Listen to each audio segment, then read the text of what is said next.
Welcome to Back on the Broomstick, a modern witch's spoken word grimoire, where two witchy friends from way back are reconnecting to their pagan roots after a long period of mundanity. We're rewalking the path of the wise and trying out all the latest spells, rituals, and magical theory in today's witchcraft and pagan practices. So grab your wand and your incense, your cauldron and your crystals, and join us as we get Back on the Broomstick. Welcome to Back on the Broomstick. I'm Layla. And I'm Chelle. And tonight we are so excited. You know, I don't know what we love more, chatting to each other or listener emails. Thank you. I have to say, we love getting your DMs, your emails, your comments on episodes, your reviews that you post online. Your stories. Oh, yeah, and the pictures. They're freaking awesome, by the way. Everybody who sent pictures, you're all freaking awesome. We had put out there last few episodes that we wanted to hear from you. And boy, did you guys come out in force. So we wanted to dedicate an episode to responding to your emails and your comments and your questions and your stories. You guys are so amazing at sending us emails, and I apologize that I am not as good at sending them back. So some of you know I'm a little slow because life happens, Life happens, and there's a lot to get through, and I appreciate it. Don't get me wrong, I appreciate it, but it might take me a minute to get back to all of you. And just so you know, she reads them all to me. It brightens my day. Oh, really we love it. So we definitely wanted to give back to you guys by reading these and answering some of your questions so that everybody can take advantage of some of the information here because they're pretty awesome. So thank you all, and let's get into some of these emails. So let's start with Meg. Meg sent us an email, which, by the way, hi, Meg, how you doing? She said she ran a half marathon here in Salem. Where was I? Honestly, Meg, I am the least athletic person on the planet. I was probably in bed, and I was probably only a mile and a half away from you, but I was probably in bed. So you didn't see me at the half marathon because I was sleeping. If I was downtown, I was working. And if I wasn't downtown, I was probably in bed at the time of day where they would run a marathon on a Saturday. I've done 5Ks before. Not very fun and not very fast. I definitely have not yet done any marathons. And she has questions. Aside from her little marathon thing, she's got questions. So we thought, what the hell? We'll answer them. So first of all, Meg asks, she's talking about our mirror episode. I don't remember what number episode that was. Layla will put it in the show notes. Now, Meg said she has a question about placement of the mirrors. We talked about a spell where you put the mirrors face to face and put your written spell in between them. So she's wondering if the mirrors are supposed to touch each other or where they're supposed to be placed and where she's supposed to sit. Well, it depends on what you're doing with your mirror, my friend. She's asking about if you do them face to face, which there's a time and a place, which we'll get into that in a second. Do you want them touching face to face? Me, probably not. Because you know how there's that thing you can do with your hands where you can play with the ball of energy between your hands, but your hands aren't touching, but you can feel it kind of thing. Mm-hmm. Same thing if you're doing a face-to-face mirror thing. You don't want them touching, but you want them in the same energy sphere. I think what she's referring to is in that episode, we talked about a type of spell where you could write out a spell reversing something back to someone and making their own energy kind of bounce back to them, and taking that spell and putting that slip of paper in between two cheap mirrors that are facing each other and sealing it that way. So it kind of bounces that magic onto that person, just kind of bouncing it back and forth. For that particular spell, this is what I would do. I would put that piece of paper on a little string and put that string on a little toothpick and put that toothpick over the top of those two mirrors. So almost like it was dangling in between them. You know what I'm saying? I see what you're saying. Almost like it's hanging in between the mirrors. Not that the mirrors are necessarily touching. Like I said, they're in the same energy sphere, but not touching, with that paper kind of almost floating in between them, so to say. Okay, people, mark your calendars because this is going to be the first time, I can't even think of any other time, where Layla is going to go simpler than Chelle is. Nuh-uh. I say, take that piece of paper, stick it on top of one mirror, slap that other mirror right on top of it like a sandwich, put it together like an Oreo cookie, and just leave it there. Don't dangle no toothpick and string and Well, paper. Who's see, got time for that? here's the thing. A lot of the mirrors I use are they're in pretty frames, so Oh, yeah. it's difficult to like butt them together. That's You see different. what I'm This saying? in that particular spell, I believe we talked about going to the dollar store and just getting like one of those cheap ass little mirrors that you can put like on the inside of your locker or something when you were at school. Just two cheap little mirrors to put it together so that someone's own negativity and their own energy will just repeatedly bounce back to themselves and not get out to you. I never thought of a locker mirror. I can just see little people around having these shit rubber banded together. Since we did the mirror episode, I've actually seen a lot of people talk about a mirror box spell that's very similar to the idea of, having the mirrors face each other or me actually just slapping them together facing each other. Right. Some people will take a box, like a shoe box, and line it with aluminum foil. I mean, you could do actual mirror if you wanted to, but mostly I see people do aluminum foil, just whatever's reflective. And then they put that spell, like either a jar spell or written spell, inside the box and close it. Basically, what that does is allows the energy to kind of reflect back to that person. Whatever they send out is going to come right back to them. I've actually used aluminum foil as a mirror before. I'm Sure. just saying, sometimes, obviously you want to use a mirror if you can, but sometimes shit just don't work out the way you want. And I've learned that since I have moved a few years ago, there are less dollar stores in Massachusetts than there were in New York. There's no freaking Dollar General here. Everyone's bougie in Massachusetts. I think it's Job Lot, Oh, okay. which we're used to Big Lots and it's kind of the same thing. But like, you know how in New York there's like Dollar General on every street corner? There's no freaking Dollar General here. I don't get it. So yeah, tinfoil in a pinch, as long as it's reflective, who gives a shit? Whatever works for you. Exactly. And a really fast return to sender spell, write their name on a slip of paper and just write, sit in your own shit, bitch, or whatever you want to put on there. Crumple it up, wrap a little bit of aluminum foil around it, crush it into a ball, and throw it in the garbage. And that reflective aluminum foil will just bounce their own negativity back and back to them and keep you protected. But when I'm doing some fancy pantsy stuff, which I do on I know. occasion, Two fancy then I'm mirrors, doing my toothpick, little dangling string. toothpick, dangling string in my. I love it. No, I love it. It's It's great. cute. It is. Well, also what I've done before is then at the end of such type spell, depending on where I'm going with it, it's easy to burn that paper in between the mirrors when it's dangling like that. Just saying. Oh, that's Not pretty to mention vicious. how that fire is reflective in both mirrors. Just saying. Just saying. Hmm. So don't be mocking my toothpick hanging paper. I'm not mocking you at all. Now, Meg had a couple other questions, some practical things like where do you sit while you're doing this spell?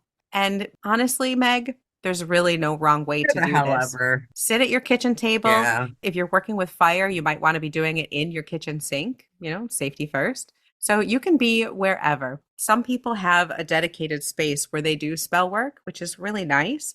Some people don't.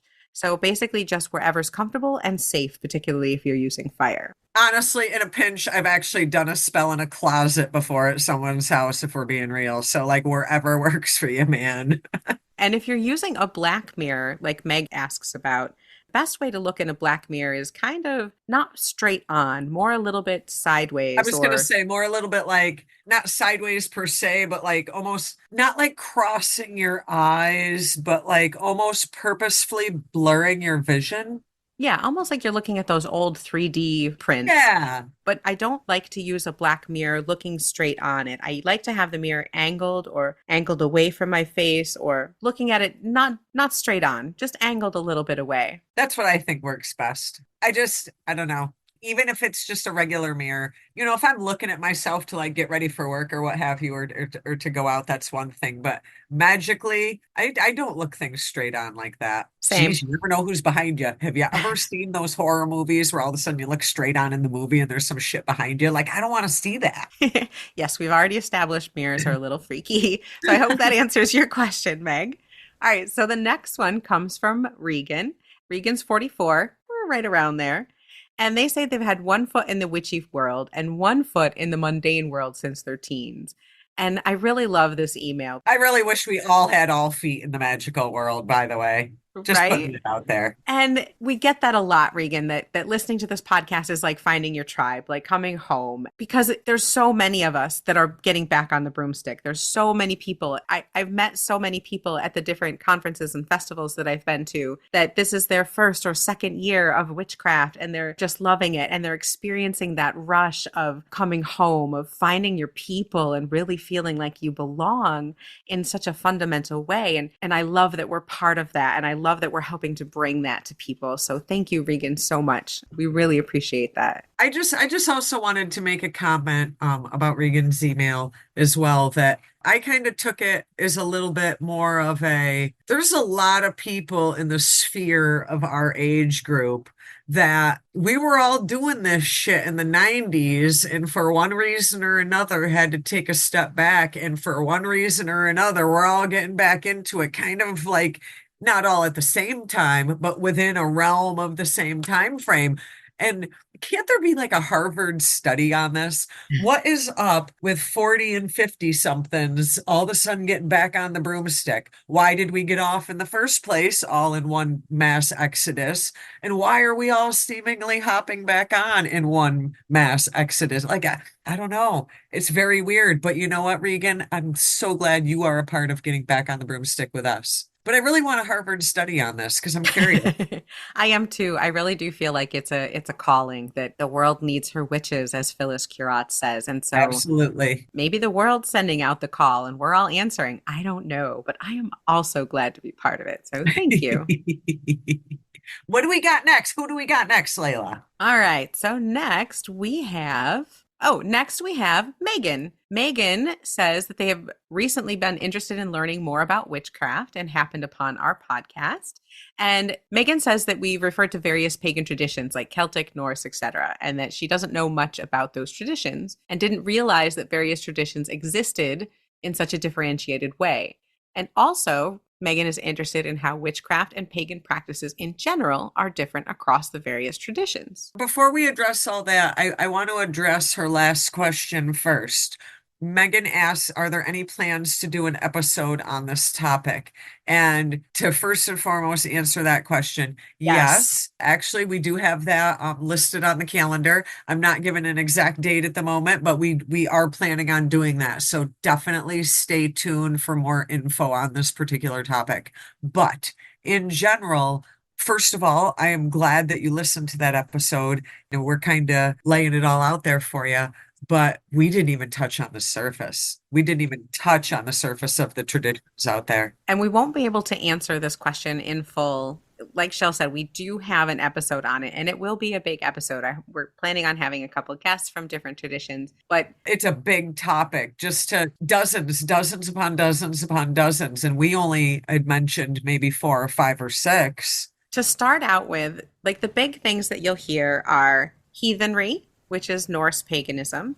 You'll hear paganism, which is basically any earth-based beliefs. Wicca. You'll hear Wicca, which is a more formal religion that has set rules and guidelines. And that goes back to Gerald Gardner. There's Alexandrian Wiccan, there's Gardnerian Wiccan. Alexander Crowley went off of that. So there's a Not to interrupt you, but I just think that that's a whole nother point in and of itself. Wicca has its own different branches of tradition correct. aside from the pagan traditions. Like there's so many branches and so many different, it's just a lot. There's a lot. There's a Right. lot. There's Celtic traditionalist, there's Welsh, Egyptian. Egyptian, there's Druids and Druidry, the Android Fane, there's the Golden Dawn. There's so many different types of Wicca and witchcraft. And again, those are typically more formal religions. And so they'll have their own rules.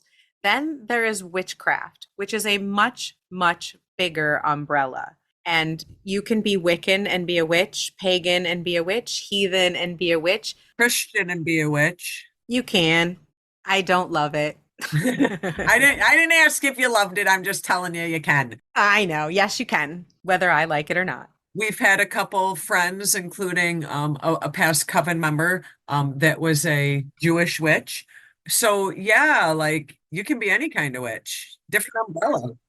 different umbrella. Witchcraft is more of a belief system that has a few general similarities, but one witch is going to be very different from From the another next. witch Yep. because it is a growing, learning, changing belief system that has at its core a belief that we are all deity, we are all divine, we are all part of this thing. Maybe not necessarily deity or divine. We are all part of this thing that is life, this energy system together, and that all of that is sacred in whatever way you see sacredness.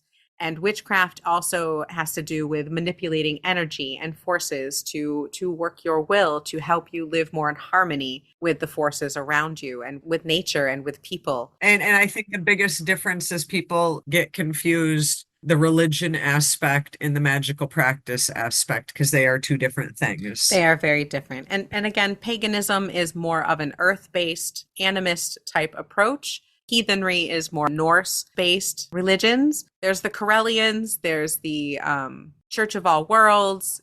This could turn into a whole different episode, and I don't want to do that. But we are going to do a future episode to touch on a small portion of the different traditions because boy, Yes. if we did all the traditions, it would take us 96 episodes. That's right. So we'll have a specific episode about Wicca and the history of Wicca and Wicca in America in particular, and then we'll go into more depth on all the other ones. So hopefully that answers some of your question. Yeah, I was going to say, I definitely hope that that covers it without turning it into an episode. Thank you, you Megan. again. All right. So what's the next one, Chelle?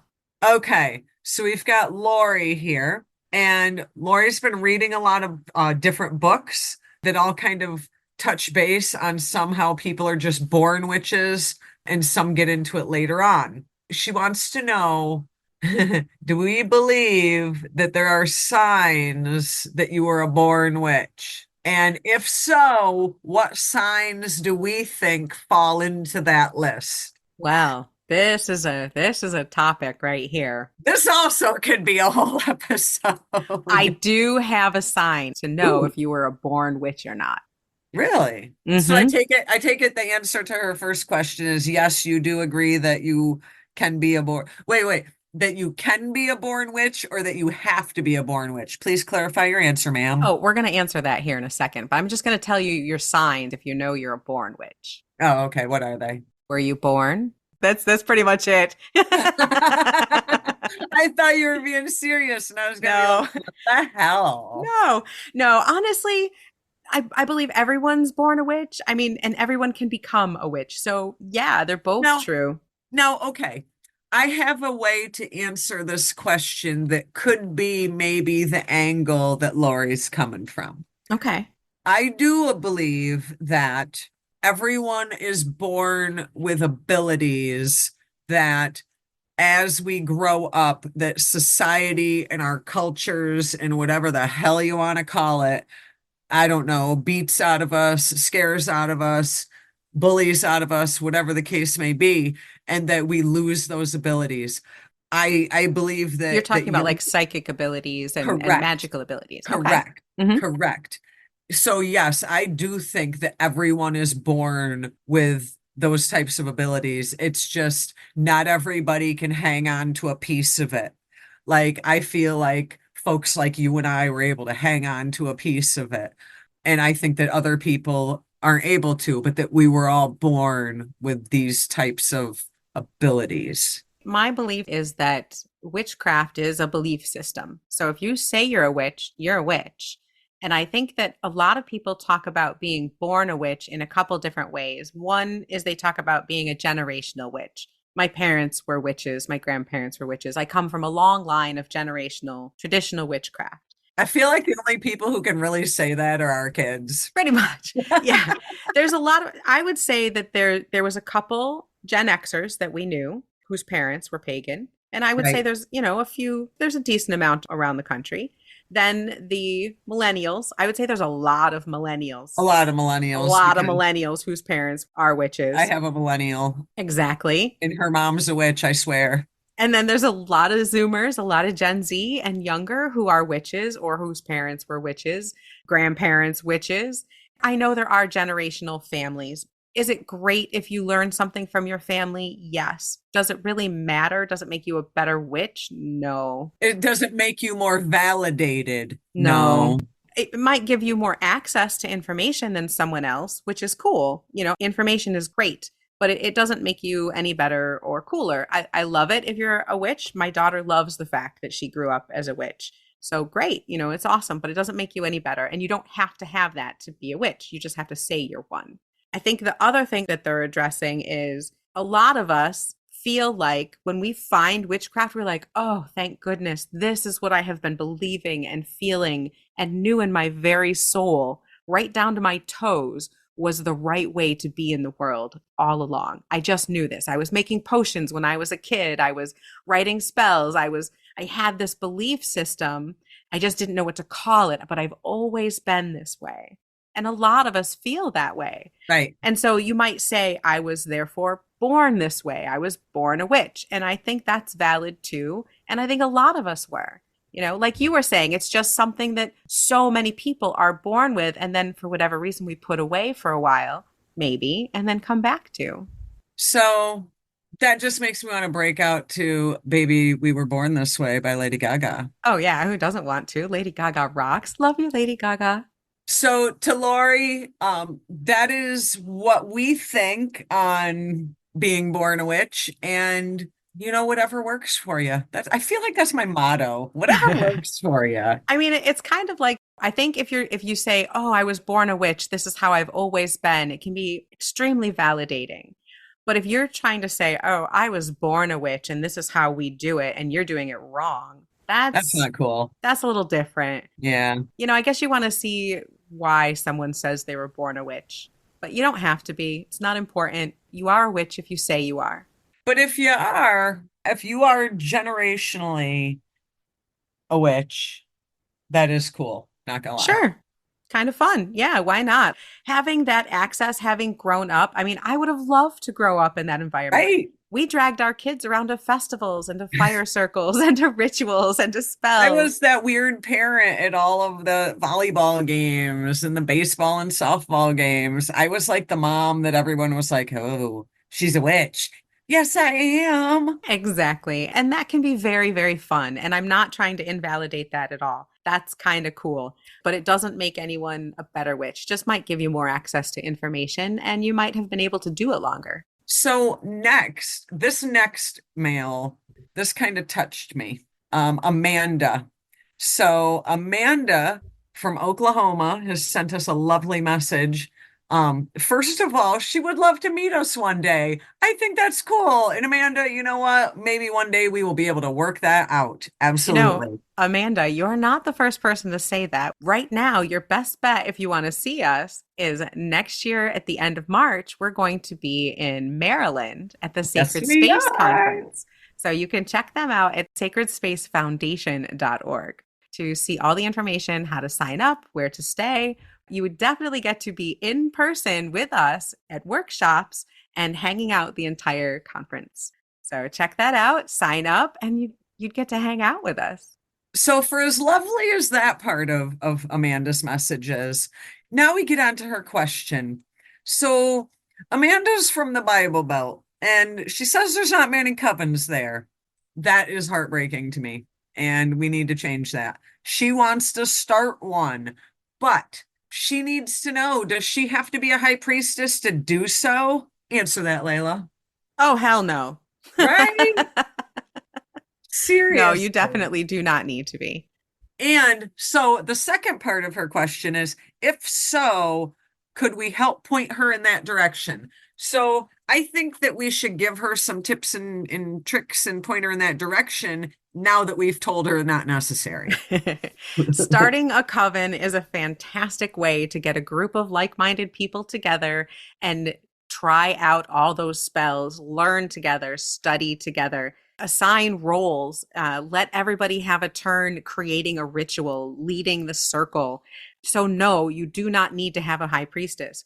Will it make life easier? Well, yeah. Having someone with experience is a big help, but not necessary. it's almost like when you're starting out and you're with a group of people and you're all kind of starting out together, it's almost like the high priestess ends up kind of default being the most organized person who gets every freaking thing together in Pretty time. much.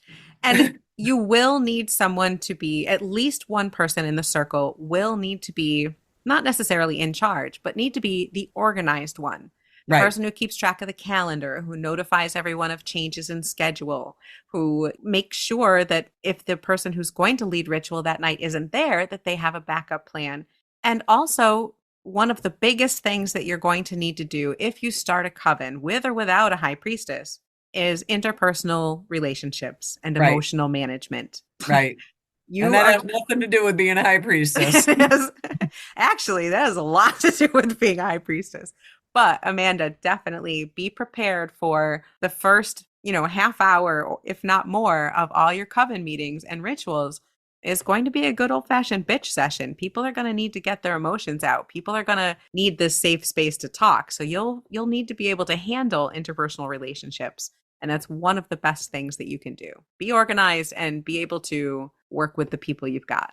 And, just remember, there's nothing, you're not screwing anything up, you're not doing anything wrong, and you will definitely find your path. And I don't want to say it'll all come to you, but it'll all come to you. We started a teaching coven. Granted, we had a little bit of experience under our belts, but our big goal was to learn from each other, was to teach each other, was to learn from other people and to teach them.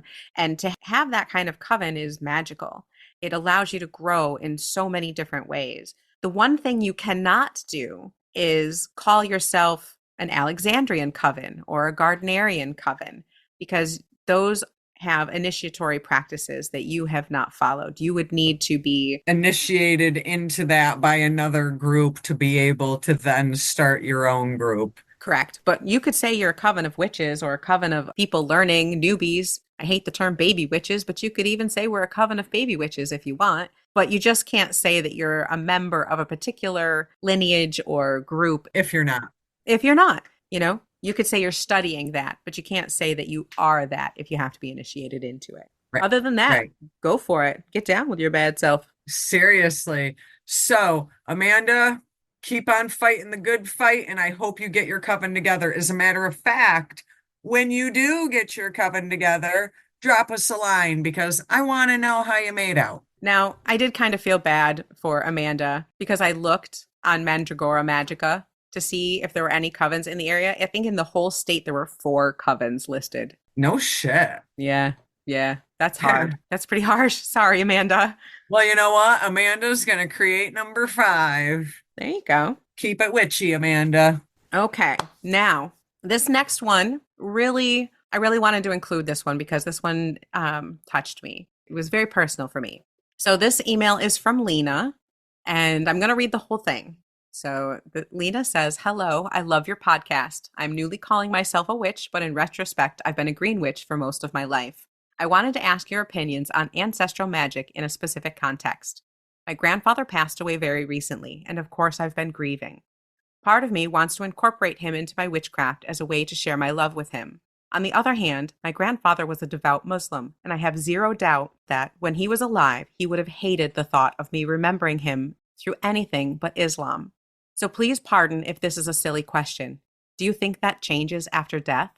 Do you think once our spirit is free of our body, it's free of constraining ideas as well? I would love to call my grandfather to me, be able to chat with his spirit if he's willing, incorporate his watch in an altar. But his living self wouldn't have been open to that, and I don't want to be disrespectful. What do you think? Lots of love, Lena." Oh, Lena, my heart breaks. I am so sorry. I have also had a very difficult year with a lot of losses. And in some cultures, it's considered disrespectful to talk to your loved ones for a year and a day after they've passed. That it's better to kind of give them that year and a day space to kind of acclimate. So, that being said, it might be a little too soon to reach out to your grandfather. But in the meantime, I think that honoring him and remembering him in whatever way feels comfortable to you is the best way to do it. I do believe once people pass on, they are able to see so much more clearly. I think that they can see their whole life, the good and the bad. And I think that they can see the energy of the universe, the energy of life, the energy of the beyond that much more clearly. And I think giving it labels like Muslim, Christian, pagan, Wiccan. Are irrelevant at that point. Exactly. And I do think that all they really see is, are you a good person? Who are you? And I don't think religion matters that much. I mean, to some it can, sure. But I have had contact with my own ancestors and with other people that I've spoken to who have contacted ancestors who are very religious in life, have found that they're still religious, but it's softer, it's more spiritual, it's more accepting, it's more in tune with the flow of life and love and nature. So you might find that that's your experience with your grandfather. What I recommend is maybe a year and a day after his passing, maybe have a memorial. Definitely use his watch. Definitely Yeah. hold his watch. That holds his energy for sure. A watch is such a personal thing. And ask him, approach him respectfully. Maybe incorporate some Muslim phrases that you love. There's a lot of poetry and beauty in that religion. Find something that speaks to you from that and approach him on neutral ground that way. And ask him how he would like to be remembered. Tell him what you would like to do for him. And I believe that that conversation will go more easily than you think it will. I am always a believer of ask. These are people that you loved and still love. Ask. They'll tell you. I mean, I wouldn't say that my grandmother was religious per se, but she sure as hell wasn't down with what I do. And there came a point where I just had to ask. She kind of shows up to bitch here and there, but you have to ask. So ask your grandfather, he'll tell you. And I'm a very strong believer in reincarnation. I do think that energy can neither be created nor destroyed. And the energy that moves our bodies has been here from the beginning, and it will continue to be here for a long time. But I do feel that once someone reconnects with that oversoul, with that energy, they're able to see many different sides. And maybe there was someone who was very angry in this lifetime. And once you reconnect with them on the other side, they've had a little bit of time to, integrate all those lessons and maybe find out why they were angry. Maybe not. But like Chelle said, ask them. Present them with some of their favorite things, call to them with some of their favorite music, their favorite foods, their favorite pictures, some of your favorite memories of them, and then ask them how they want you to approach them. So I am so sorry for your loss, Lena. It has been a very difficult year, and I have a lot of people that I am waiting a year and a day for. So I'm right there with you. Good luck to you, Lena. And hail the traveler. So moving on to the next email, we have one. Oh, I'm going to let you read this one, Shell, because this has to do with Hecate. This one's a good one. I can't read the whole thing because this one is so long, but I laughed. This email is from Sarah. Now, Sarah, first of all, what made me really laugh the most is the fact that she saw a picture of us on our website and she was trying to figure out whose voice went with whose face. Oh, no. So you know what that led me to, of course. That led me to sit here and try to put my voice to your face and your voice to my face in my head, which Oh, then that's this fun. whole hysterical thing. So first and foremost, thank you for that.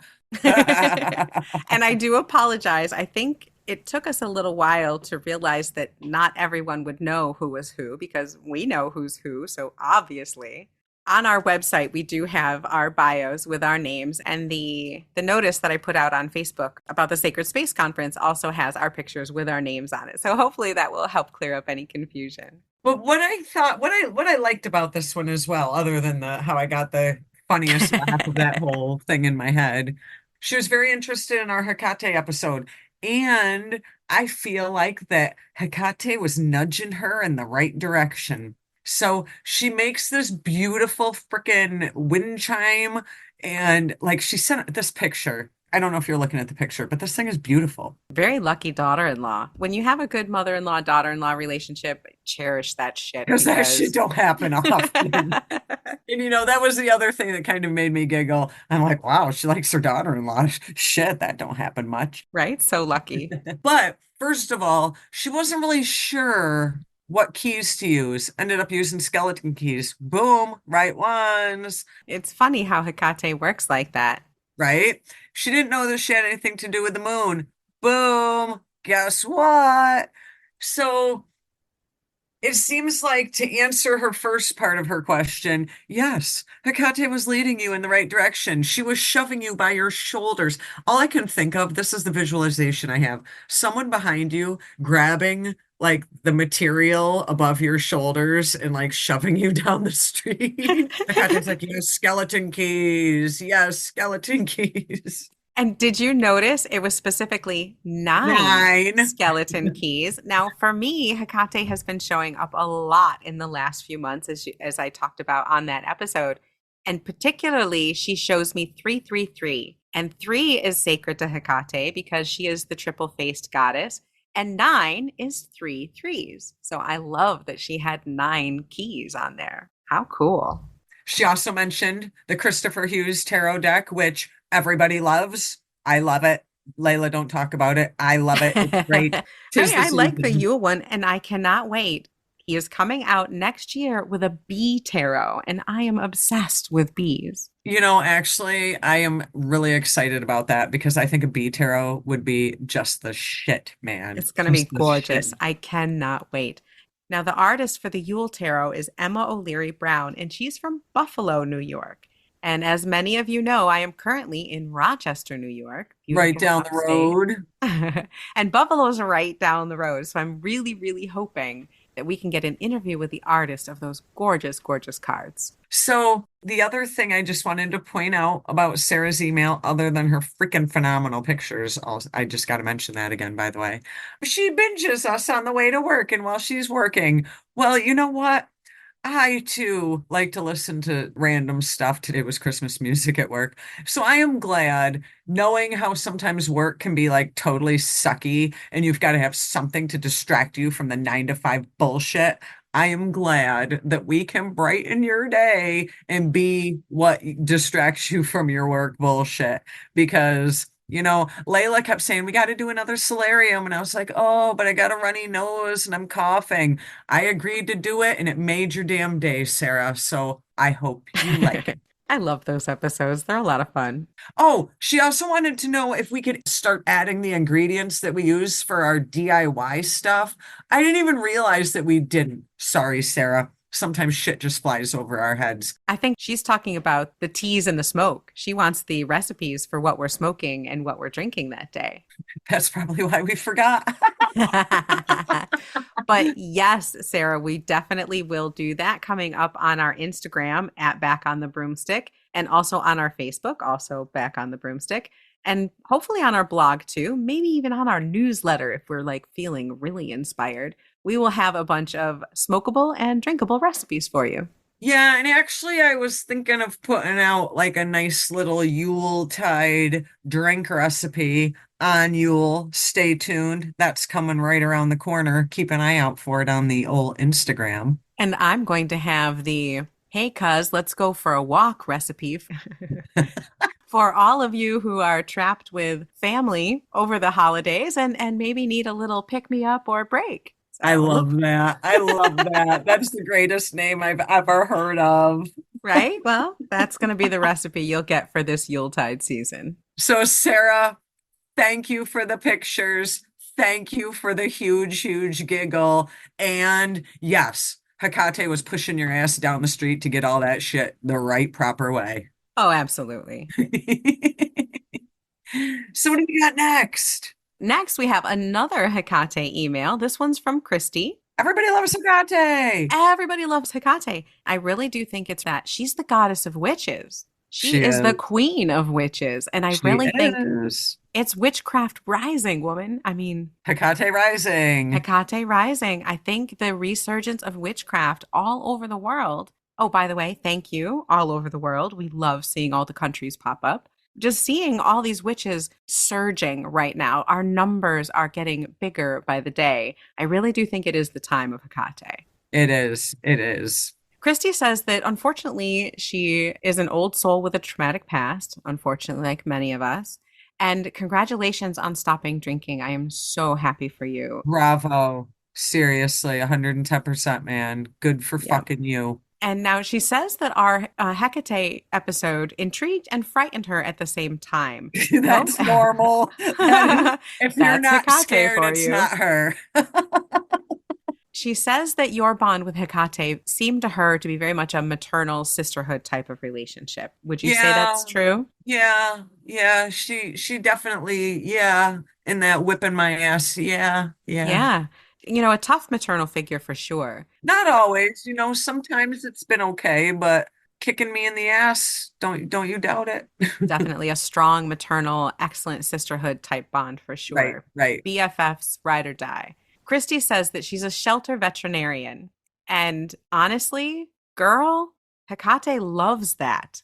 One of the things you can do, I know Chelle does not fuck with that aspect of her, but one of the things you can do to work with Hecate or to honor her is to volunteer at a shelter to, go help walk dogs. So she definitely is a goddess that comes to veterinarians that work with dogs for sure. She mentioned that in her email. So I think that if you think Hecate She might be is. interesting, she She is. is. And you already have a bond with her. I can see it in your email. So if you're interested in her, go for it. And she asked, will I dream it? Maybe. Maybe. Or it could be a whisper in the ear, or all of a sudden you are like our last email and you buy 9 keys and make a wreath. All of a sudden, an episode on Hecate pops up when you were just thinking about her. Just being interested is enough. I mean, if you want to study her and follow her and worship her, I think that's great. That's all you need is an interest. Now, this is Layla's forte because she's like the internet wizard here. She asks if we know of any good covens in Las Vegas. I want to go to Las Vegas because let's just face it, Shell likes a good casino. Not gonna lie. Well, I'm going to point you in the same direction that I point pretty much everybody Which, because by the it's way, she pointed me in the same direction, and I actually was able to find a kick-ass coven in Salem, Massachusetts. So go, Layla. Listen to her advice. that's right, this works. Go Mandragora Magica. And yes, I know it sounds weird. I'll put a link in the show notes. It's just hard to spell, that's all. In Las Vegas, on this website, they have three different covens listed. They have Camping with Las Pagans, Inner Circle Sanctuary, and the Magical Bard Society. All of these have email and Facebook contacts. They were all updated very recently. So, yeah, there definitely are covens in Las Vegas. And there's three that are pretty open about it. Layla pointed me in the right direction, so it's a good site. Check them out. You got nothing to lose by reaching out because generally they have like an email address or a phone number that you can reach out. Take a chance, man. Give one of them a call. Read the bios of the covens. This because this is exactly what I did, no joke. Read the bios and you're gonna know what ones feel like, you know what, maybe I should respond to that group. And the ones Yes. that you're like, okay, I need to keep scrolling. Look for meet and greets, look for open circle nights. You should be able to go and check them out. Nobody should have you sign anything right away or swear you to secrecy the first night. Sign something. Who's signing shit? Like, what is this, the Yeah. IRS? If you're asked to pay anything, something small, a nominal fee, fine. But, most places won't, but maybe, especially if they have to cover some type of room fee or something like that. But if it's Yeah. small, okay. But if they're asking you to sign or give away a lot of money, that's a red flag. But for the most part, take a look at them. If they feel good, go check out an open circle or a meetup night. And definitely make sure that you are comfortable with whoever you're going to meet because, let's all stay safe, people. So now the next one, I'm not even sure how to say this. Sibylle?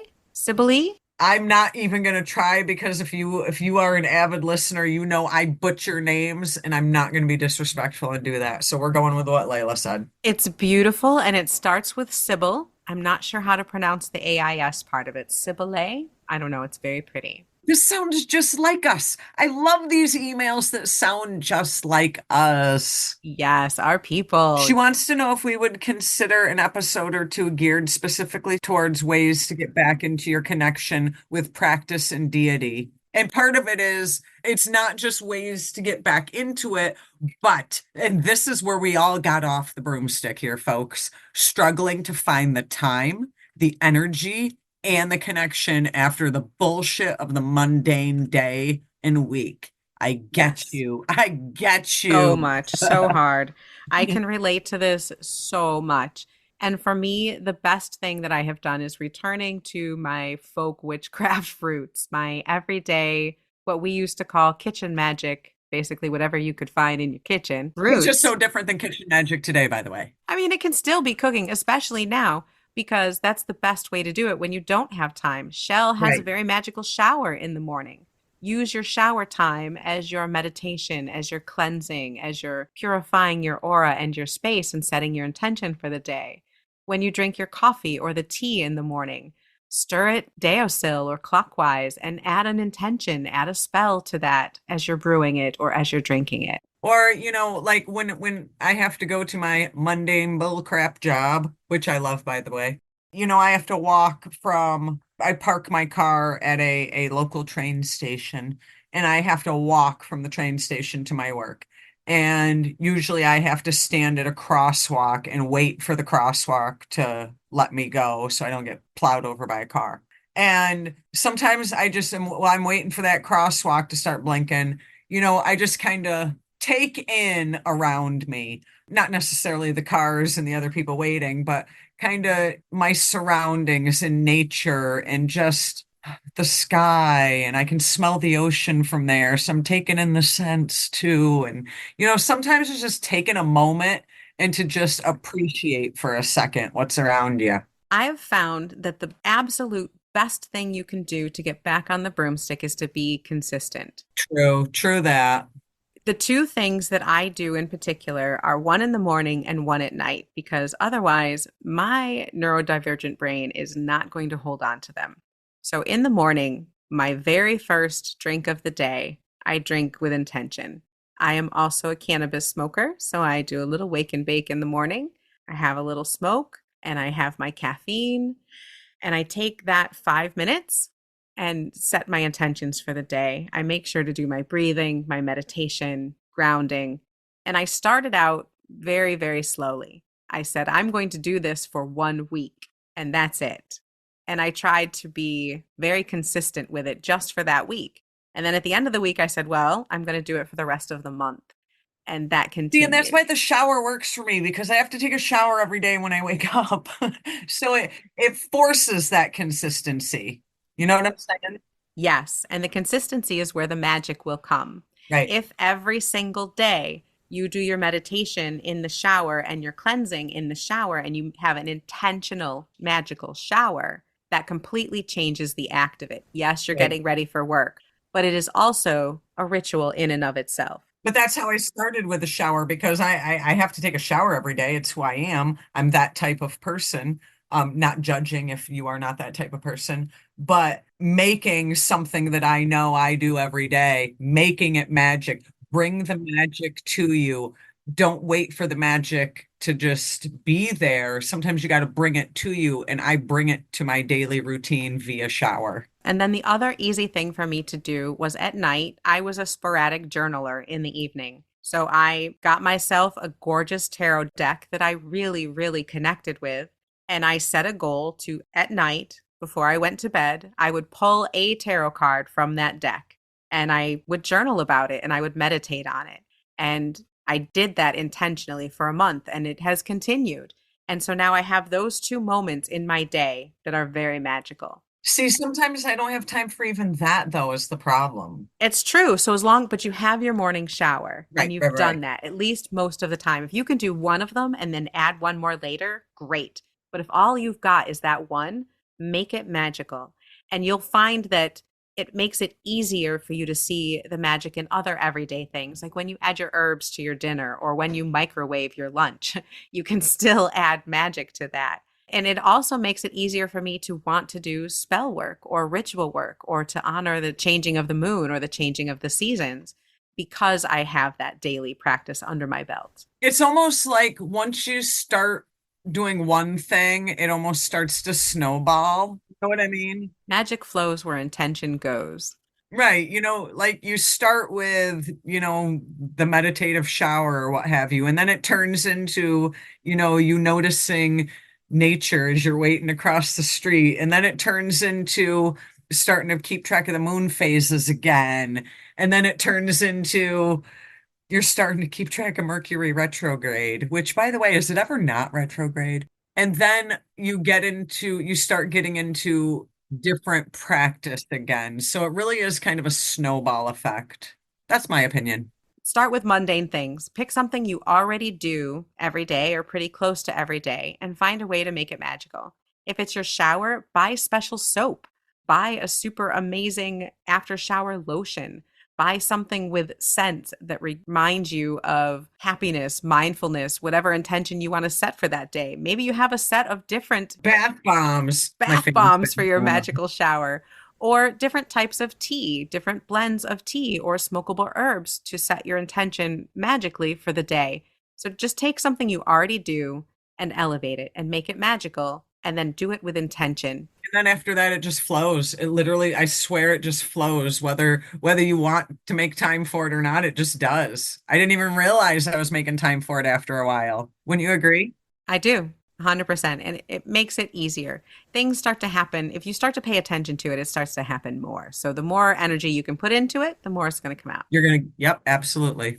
All right. So this next one is a little bit closer to when this episode goes out, we'll kind of be right in the middle of the 12 days of Yule or the 12 days of Christmas, which we talked about on our episode of Yule myths and traditions. I've actually just recently come across this Three Kings Day. Okay, so maybe I was under a rock my whole life. I didn't know about it till recently, and I always wondered why there were so many Christmas cards with three kings on them. Now I know. Oh, the Now I three know. wise men, right? They're called kings. Oh, I don't know. I think they're different, Oh, okay. Well, I know that the 12 days of Yule are different than the 12 days of Christmas because one starts on Yule, right? the 21st, roughly, and one starts on Christmas, the 25th. We have a listener, Chandra, who wrote us in to explain what the 12 days of Christmas are because neither of us know what that is. And Chandra says that they do the 12 days of Christmas and the 12th night lands on Epiphany or Three Kings Day. And the three kings or magi are Balthazar, Melchior, and Gaspar or Casper. And it's also La Befana Day in Italy, which we had talked about in that episode. Yep. So the 12 days of Christmas are a Christian thing, and the 12 days of Yule are kind of a pagan thing. Now, I don't know exactly what the 12 days of Christmas represent, but for the 12 days of Yule, it basically represents that It kind of. represents what my true love gave to me. Duh. Well, that's the 12 days of Christmas, right? The 12 days of Yule are more about personal comfort, going within, taking care of yourself, wrapping things up. And I kind of like that tradition. Well, all I know is at the end of the 12 days of Christmas, there's a partridge in a pear tree, and I love pears.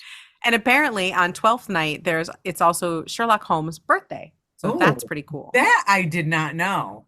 So thank you for that little fact, Chandra. I appreciate it. Chandra, you have a very happy holiday season. So our very last email is from Kimberly. And Kimberly sent this email particularly because we asked for them on our Yule Traditions episode. So thank you so much, Kimberly. We ask, Kimberly delivers. Now, Kimberly lives in Hawaii and is also I a. can't even, Kimberly. First of all, I can't even. Why did you have to put that in your email? I didn't need to know that you lived in Hawaii because let me tell you, right now it is like 38 degrees in New England and you're in Hawaii, probably on the beach. Damn you. Now, I'm very excited for your family's first Yule celebration. I hope you have a lot of fun, and I'm so excited that you're going to use my family's 4 candle ceremony. It is beautiful That and is very very cool. meaningful. That is very cool. My kids are ecstatic that you guys are going to be using it too. So we'll be thinking of you a little bit and sending you a happy Yule energy when we light our first candle. But Kimberly says that it's a little bit weird celebrating the solstice in Hawaii because it's 80 degrees there. There's no Well, snow. yeah, lucky. That's what you get. I'll trade you. I'll trade you. You come to New England right now, and I will pack up and move to Hawaii. Now, I lived in Southern California for quite a few years when we first started podcasting together. And I also found that the warmth in the middle of winter was something I loved, but it did make the season feel a lot different. And Kimberly wants to know if there's any ways to adapt these European American witchcraft traditions while still being in a place that's very tropical. First of all, if I lived in Hawaii, I would be decorating a palm tree just as we decorate traditional Christmas trees here in the Northeast. My ass would have ornaments hanging from a palm tree, no fucks given. The solstice itself celebrates the shortest day and the longest night. How does that work in Hawaii? Well, they're a little closer to the equator, right? A lot like Southern California is, Right, I'm pretty right. sure. So for me, when I was in Southern California, the days and nights didn't get too terribly short this time of year, but it was noticeable and things were cooler. And so I didn't necessarily celebrate winter per se, but I did celebrate the solstice itself and focused on the return of the light and the return of the sun growing stronger and the days getting longer. I also recommend focusing on where you're at. Spirit of place is really, really important. Focus on where the mountains are. In Hawaii, I know that, Pele. yeah, the volcanoes, the land itself is sacred. So focus on those sacred spots where the water is and the spirits of the place where you live yourself, where your house or your apartment is. Focus on the land right around you and honor that and honor the celestial season. And that might help you to find the meaning in the solstice more so than snowy New England type Christmas scenes. I think my biggest piece of advice would be tailor it to what feels right for you and your environment. You know, Here we might focus on the wintry aspect. You could focus on the energy of the ocean. Like Layla said, either the energy of the mountains, the volcanic energy, Pele energy. You got a lot to roll with there in Hawaii. So just kind of mold it to make it more location appropriate, if that makes sense. Witchcraft, it's very important to modify it to where you're at. That's Because like the key to this whole thing. Whatever works for you. yeah, whatever works for you and meet yourself where you're at, literally and figuratively, and meet the spirits where you're at and try to incorporate them as much as you can. Maybe your solstice celebration will focus more on the sun because it is 80 degrees there. Celebrate that the sun this time of year isn't out to kill you, but is just out to grow things, to get ready for spring. Celebrate the return of that strength. I want to be in Hawaii. We should Me go visit too. her. We definitely should. Well, thank you all so much for all of Oh these my God, I emails. loved every one of these emails, guys. Love, love, loved them. So if we didn't get to your email on the podcast, please do not worry. I will email you back. It takes a little bit of time. It's just Chelle and I here. There is no behind the scenes crew. It's just us. We will are get the to you. behind the scenes crew. That's right. We're The all front of of the the scenes, scenes. behind the side of the scenes. We're all the scenes. We're the motivators. We're everything. But we will get back to you, whether by DM, email, on the website. Thank you so much for getting in touch with us and for being part of our little witchy circle. We appreciate you all. Love you guys. Be wise, be wicked, and as always, Keep it witchy.